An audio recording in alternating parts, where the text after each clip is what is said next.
Aparição no subsolo. Eu trabalho em uma usina siderúrgica e na minha área existe um local no subsolo onde fazemos a regulagem de válvulas de gás.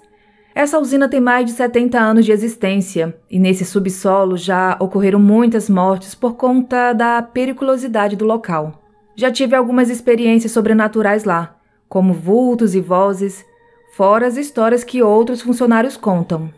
Certa vez eu estava no horário das 23 às 7 e por volta das 2h55 da manhã tivemos que fazer uma regulagem de rotina. Fizemos todos os procedimentos de segurança para acesso normalmente. Meu companheiro de equipe foi na ferramentaria, que tem nesse subsolo, e eu fiquei sozinho aguardando ele voltar.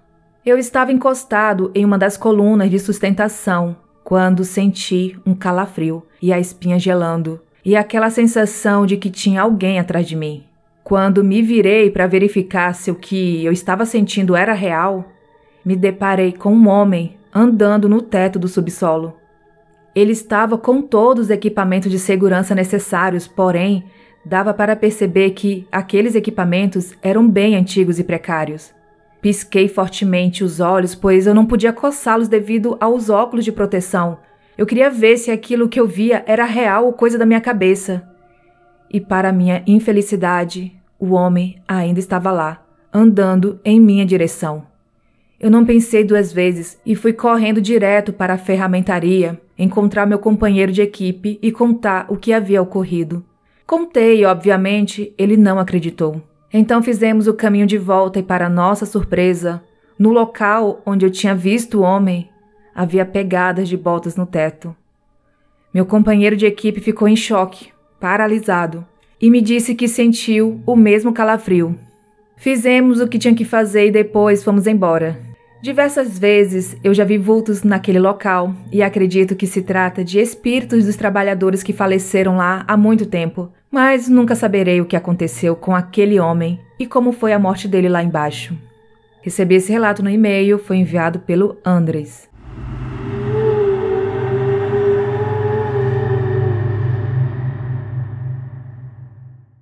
A menina no poço. Cresci em uma família sem religião, mas quando eu digo sem religião, não significa dizer sem fé ou sem conhecimento religioso. Aí, quando adulta, fui evangélica. Fui católica, daquelas que ajudam nas cerimônias, mas me encontrei mesmo foi no espiritismo kardecista. E vou explicar o porquê. O primeiro relato que me recordo de ter vivido é pequeno e simples, mas para uma criança de 5 anos foi intenso a tal ponto que eu nunca me esqueci. Como eu disse, eu tinha 5 anos de idade e morava no Jardim América, em Goiânia. Minha mãe tinha uma amiga que morava próximo da nossa casa. Essa amiga tinha 2 filhos, um menino especial e uma menina. Acredito que ela tinha uns 2 anos a mais que eu. Certo dia fomos à casa dessa amiga da minha mãe. Elas moravam em um barracão de 3 cômodos, tipo meia água. Na outra água do telhado era uma varanda e no fundo do lote havia um poço aberto, sem boca e sem tampa. Pois bem, chegamos, a minha mãe ela trazia produtos do Paraguai para vender. Ela entrou com a sua amiga para a sala e me pediu para esperar lá do lado de fora. E eu fiquei na varanda com a filha da amiga. Ela estava demorando bastante. Entrei, procurei e eu não a encontrava. Então resolvi voltar para a varanda. Quando saí, olhei para a entrada do lote e vi uma menina linda, quase transparente, bem em cima do poço. Detalhe, o poço não tinha tampa. Como ela poderia estar naquele lugar e me olhando? Voltei correndo. Quando entrei, dei de cara com a minha amiguinha. Eu estava quase desmaiando. Mostrei para ela e ela não via nada. Minha mãe veio e me acalmou, até porque a menina havia desaparecido. Recebi esse relato no e-mail, foi enviado pela Daniele, de Aparecida de Goiânia, Goiás. O Casarão. Olá, meu nome é Isabela, sou do interior de Minas Gerais e faço parte dessas famílias tradicionais, bem antigas do interior. Barões, senhores de engenho, fazendeiros, que ainda hoje são muito conhecidos na região por existir várias histórias de suas vidas, seus feitos e malfeitos também. Primeiramente, devo salientar que desde que me entendo por gente, tenho a espiritualidade um pouco aguçada. tanto para ver e escutar coisas como também sentir. Por exemplo, quando o lugar está muito carregado, me fazendo muitas vezes duvidar da minha saúde mental. Mas este relato que conto hoje não só foi visto e escutado por mim, como também por pessoas da minha família que nunca tiveram contato com o sobrenatural, exceto meus avós, que já viram muita coisa lá. Pois bem, meus avós paternos moram em uma fazenda, especificamente em um casarão construído em 1802, ou seja, 221 anos. Esse casarão foi construído pelo avô do meu avô, e antes de ser construído também havia um outro casarão no lugar, que foi demolido para construir esse que está de pé até hoje. Muitas pessoas da minha família já moraram lá, nasceram e morreram no local. Inclusive, meu avô conta que seus antepassados estão enterrados na fazenda. Também estão enterradas as pessoas escravizadas que trabalhavam nessa fazenda, mulheres e crianças em maior quantidade. Mas ninguém gosta muito de comentar sobre isso, afinal, é uma história muito triste. Quando eu era criança, minha família sempre se reunia por lá os finais de semana. Ia meus primos, os irmãos da minha avó com seus filhos, ou seja, muita gente. Minha avó sempre fazia galinha caipira, pão de queijo, aquele café na mesa que todo mundo ficava doido. Eram momentos de alegria, a criançada brincando no mato, no rio, andando a cavalo. Era uma felicidade sem igual. Mas, para mim, apesar de muita alegria, sempre foi um lugar muito carregado. A casa muito grande, aquele labirinto, cheio de quartos e janelas enormes, aquelas senzalas, os porões. Eu sabia que aquela casa tinha muita história por trás. E, de fato, tinha muitas. Eu pedia para minha avó contar as histórias e ela sempre contava. Eram histórias tristes e sofridas, coisa que ela mesma já viu e eu ficava, nossa avó, tomara que não apareça para mim. Lembro-me que fomos para lá num sábado. Meus pais, meu irmão, a família do meu tio, uma irmã do meu avô com sua filha e netos. Eu tinha 12 anos quando isso aconteceu. Arrepio até hoje só de lembrar. Fizemos churrasco durante o dia e à noite assistimos TV na sala e fomos dormir. No quarto onde estávamos tinha uma cama de casal e mais um quarto dentro do quarto. Por isso eu achava lá um labirinto, com 2 camas onde eu e meu irmão dormíamos. Já era bem tarde da noite, creio que era mais ou menos 2, 3 da manhã. De repente comecei a escutar tropéis, como se fossem pessoas correndo em volta da casa. A princípio pensei se tratar do homem que trabalhava lá, que acordou para tirar leite, sei lá. Depois pensei ser cavalos que pudessem ter fugido do celeiro. O barulho ia e voltava numa frequência de minutos. Mas é aquela coisa, a gente escuta uma vez, não dorme e fica de orelha em pé. E aquele barulho permaneceu por muito tempo. Meu irmão dormindo e não acordava. Achei que eu estava ficando doida. Meu corpo arrepiava. Eu não queria levantar para chamar meus pais. Eu estava imóvel e pedindo para Deus me abençoar. Quando de repente o barulho parou e veio aquele silêncio da noite na roça. O barulho do grilo e do sapo, a vaca mugindo longe. Eu realmente achei que eu estava ficando doida. Eu estava com sono e comecei a cochilar novamente. Claro que me cobri dos pés à cabeça porque nessas horas o cobertor é escudo, né? Quando achei que finalmente iria conseguir dormir, uma criança começou a chorar. Sabe aquele chorinho de bebê de poucos meses? Mas não tinha nenhum bebê em casa. Meus primos eram mais ou menos da minha idade e o barulho vinha do lado de fora, especificamente do pomar que tem ao lado da casa. Eu descobri os olhos e, olhando para o escuro, eu quis gritar por meus pais, mas não saía nada, enquanto a criança ainda estava chorando. Me belisquei várias vezes para ver se estava acordada mesmo. Meu irmão, que estava na cama ao lado, acordou assustado também e perguntou se eu estava escutando, e eu falei que sim. Ele correu para minha cama e ficamos intactos, escutando aquilo, nos perguntando o que era. De repente, minha mãe abriu a porta do quarto e nos viu acordados e perguntou se estávamos escutando choro. Ela estava pálida de tanto medo. Chegamos na janela e o chorinho não parava. Abrimos uma frestinha e vimos uma mulher em pé, no meio das árvores, segurando o que seria uma criança. Era uma mulher negra, alta e magra, de vestido azul claro, cabelo curto. Chamamos meu pai, que também estava escutando. Ele viu a cena e saiu acendendo todas as luzes da casa. E de repente, Todo mundo foi saindo dos quartos para a sala, pois meus tios e primos também escutavam choro. Todos estavam sem entender nada, muito assustados e com medo de ser alguém tentando fazer alguma maldade. Nos reunimos na sala e todos olharam pela fresta da janela que também dava para ver da sala. E ninguém estava entendendo nada.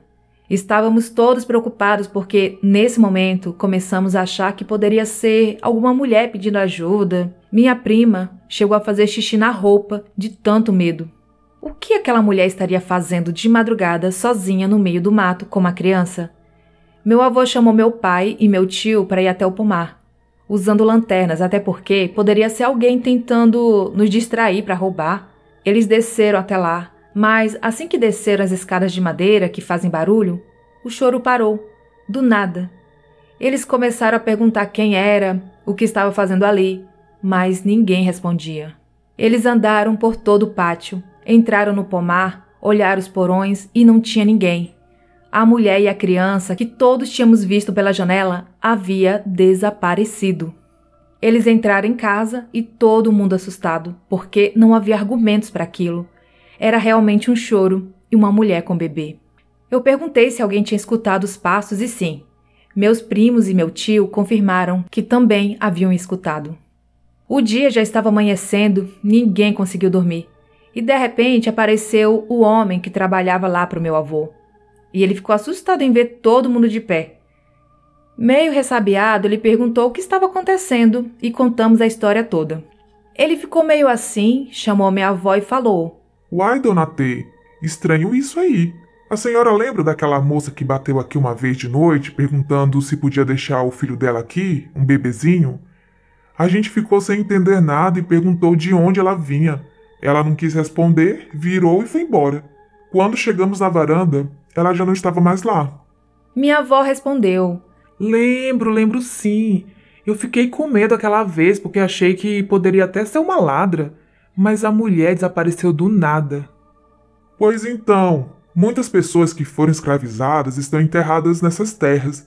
Eu mesmo, quando estou trabalhando, escuto alguém me chamando. Às vezes vejo alguém de longe. Chego perto, não é ninguém. Escuto muitos tropelos e até os animais sentem.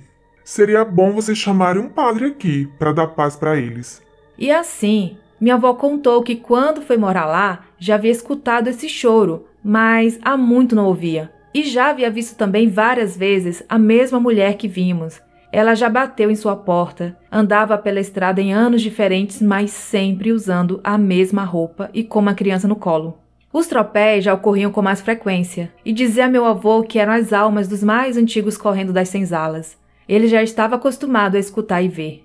Na mesma semana, levaram um padre lá para rezar naquelas terras.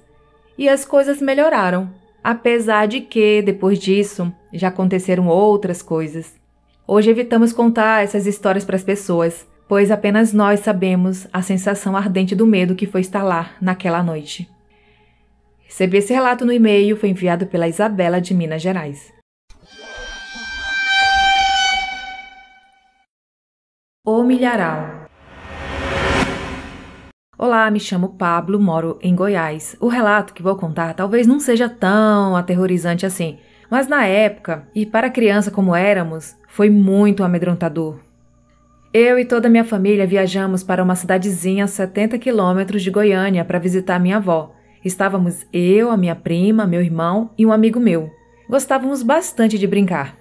Perto da casa da minha avó tem uma casa de uma senhora onde gostávamos muito de ir, pois ela era muito simpática.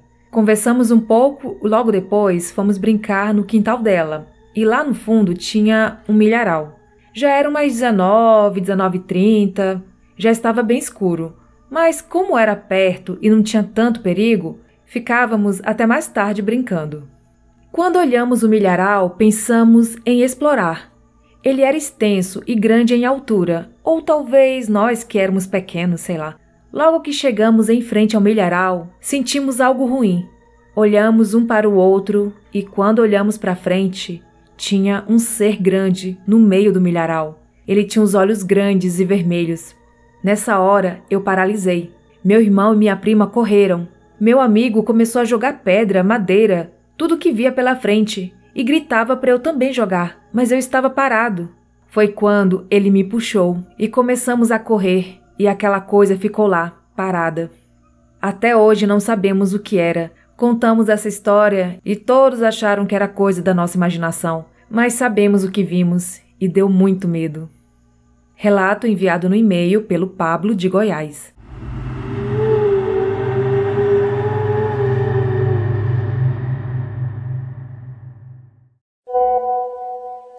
Esse relato que aconteceu não foi comigo, foi com a minha filha caçula, mas eu presenciei, eu estava com ela a maior parte do tempo. A Stephanie, de repente, com 3 anos e pouco, 4 anos, ela conheceu um amiguinho imaginário. Até então, nós pensávamos que era um amiguinho imaginário. Ela sentava no sofá, virava para o lado e falava, senta aqui do meu lado. E ninguém poderia sentar onde esse amiguinho imaginário estaria, que ela chamava de Julie. Então, onde ela ia, ela chamava a Julie para estar perto dela o tempo todo. Onde ela ia, era conversando, era brincando com a Julie. O primeiro acontecimento ocorreu quando uma amiga minha teve que operar. Os filhos dela maltratavam ela muito e ela estava com os 2 pés operados, então eu trouxe ela para casa para me cuidar dela, que eu estava desempregada na época, somente com as meninas, e a gente estava aqui cuidando dela.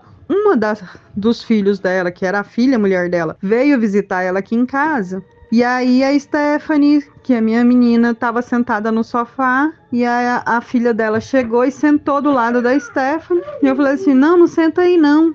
Aí ela, ai, por quê? Eu falei assim, não, porque a amiguinha da Stephanie tá sentada aí. Aí a Stephanie olhou pra ela assim e falou assim, não tá não. Ela foi embora porque ela não queria te ver. Você sabe por que ela não queria te ver, né? Ela foi embora porque ela não gosta de você. Esse foi o primeiro acontecimento. A gente riu bastante, ficou meio preocupada e tal. Ela discutiu com a mãe dela, foi embora. Passou uns 5 minutos depois que ela foi embora, a Stephanie falou assim, a fulana foi embora, a Julie chegou. E foi brincar com a Julie. Tá, continuou brincando e tal. Passaram-se algum tempo, eu não sei se foram 5 ou 6 meses. Eu já estava trabalhando nessa época. Acabou o gás aqui em casa. E nós fomos fazer comida numa trempinha no fundo do quintal, porque estava muito tarde e não dava para comprar gás. E eu tinha acabado de chegar de serviço, as meninas estavam sozinhas em casa e tal. Nessa ocasião, a minha mais velha tinha uns 13 a 14, a do meio tinha uns 9, 10 anos e ela com uns 4, 5 anos.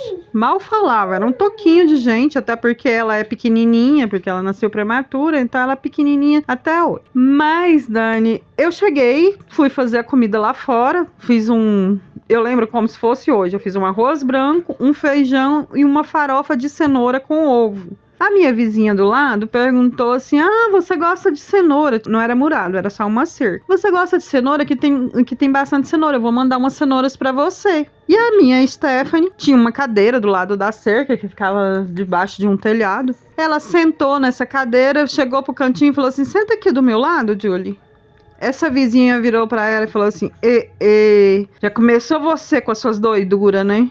Essa pequenininha de 4 anos virou como se fosse assim, sabe quando o exorcista, que você vira assim a cabeça todinha assim, sem mexer o corpo, e olhou na cara da vizinha e falou assim, a Julie não gosta de você. Ela não gosta de você desde aquela época que você fez aquilo. Ela não gosta de você. E levantou, estendeu a mão, como se ela estivesse pegando na mão de alguém, e entrou para dentro de casa. Até aí, razoável, a gente já estava acostumada com essas mensagens que ela passava da Julie. Quando eu olhei, a minha vizinha estava em prantos. Ela já era uma senhora de uns 60 anos e eu nem sabia que ela tinha uma filha fora do casamento, que era antes dela casar e tal. E ela me relatou que a filha dela, ela é calorosamente católica. E a filha dela, tinha uns 4, 5, 6 anos também, tinha uma amiguinha imaginária e ela mandava a menina parar com isso. E a menina não parava, continuava conversando com a amiguinha. E aí me levou no padre para receber oração, fez novena, fez tudo e não conseguia fazer ela parar de conversar com a amiguinha. Uma vez ela, sem paciência, ela partiu para ignorância e deu uma surra na filha. Ela nunca mais conversou com a amiguinha, porém ela quase morreu com uma febre de 40 graus após receber essa surra. É como se ela tivesse sido separada de algo muito importante. E essa senhora chorando do lado da cerca da minha casa e me contando isso e virou para mim e falou assim: agora eu acredito que não era um amiguinho imaginário, que era alguém que estava do lado dela. Porque ninguém nunca soube disso, nem o meu marido atual não sabe disso. Isso aconteceu, eu estava presente. Em várias outras ocasiões houve mensagens as quais a Stephanie passou recados para várias pessoas dessa Julie. A Julie acompanhou a Stephanie até o momento que a irmã dela engravidou.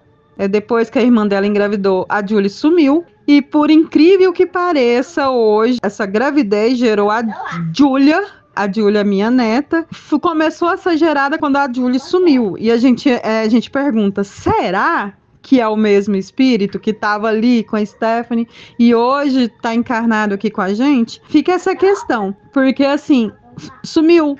Do nada, você observou que a Stephanie não conversava mais com ela, não brincava mais com ela, não reservava lugar na mesa, não reservava lugar no sofá. Então, esse foi um dos acontecimentos que aconteceram na minha casa, que todas nós somos médiums. Alguns têm medo, que igual a minha menina do meio tem medo. A minha menina mais velha já tá mais pro lado do evangelismo. Então ela já não aceita mais esse tipo de manifestação para ela. Mas nós todos somos médium. E eu vou falar uma coisa para você que você fala que morre de vontade de ver, mas agora não, porque na minha casa isso não vai dar certo. Dani, a gente sente primeiro antes de ver. Quando eu vejo alguma coisa que seja maligno, eu sinto primeiro a presença. E isso, como eu te relatei no Instagram recentemente, isso me apavora, me deixa com medo, sim, mas a gente nunca tá sozinho. Os mundos, eles são interligados. Então, hoje você pode estar achando que tá sozinho, mas você nunca tá sozinho. Você pode conversar com eles. É isso que eu tenho pra te falar.